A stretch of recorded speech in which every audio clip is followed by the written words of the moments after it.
Hi good morning. Good morning. ఏంటి ఇది వెరైటీగా ఉంది? ఇది న్యూటన్స్ క్రాడల్. న్యూటన్స్ క్రాడిలా? భలే ఉంది ఇది. ఏంటిది ఇంతకీ? దీంతో మనము రెండు రాస్తే ఎక్స్ప్లెయిన్ చేయొచ్చు, రెండు ఫిజిక్స్ రాస్తే ఎక్స్ప్లెయిన్ చేయొచ్చు. ఏంటవి? First law of conservation of momentum. Conservation of momentum. ఇప్పుడు ఈ బాల్ హిట్ అయినప్పుడు ఎంత మొమెంటం ఉందో ఈ లాస్ట్ బాల్ లేకపోతే అంతే మొమెంటం వస్తుంది. సో అదే మొమెంటం క్యారీ అవుతుంది. ఓకే, అంటే మొమెంటం అనేది కాన్స్టెంట్. ఏది చూపి?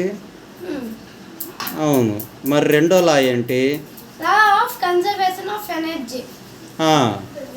ఇప్పుడు ఈ బాల్ కున్న పొటెన్షియల్ ఎనర్జీ అనేది హిట్ అయ్యే ముందర కైనెటిక్ ఎనర్జీగా అవుతుంది. అవి ఈక్వల్ గా ఉంటది.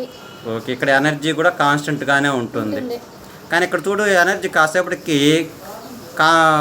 ఆగిపోయింది కదా, అంటే ఎనర్జీ అనేది అక్కడ లేదు కదా. మరి ఎనర్జీ అంతా ఎట్టిపోయింది? ఎనర్జీ అనేది లాస్ అయింది. ఎలా లాస్ అవుతుంది? ఓకే, ఫస్ట్ అనేది ఎయిర్ రెసిస్టెన్స్ వల్ల లాస్ అవుద్ది. సెకండ్ అనేది సౌండ్ ఎనర్జీగా, థర్డ్ అనేది heat energy, last friction. So వీటి వల్ల ఎనర్జీ అనేది లాస్ అవుద్ది. ఓకే, వెరీ గుడ్, బాగుంది న్యూటన్స్ క్రాడిల్. Thank you.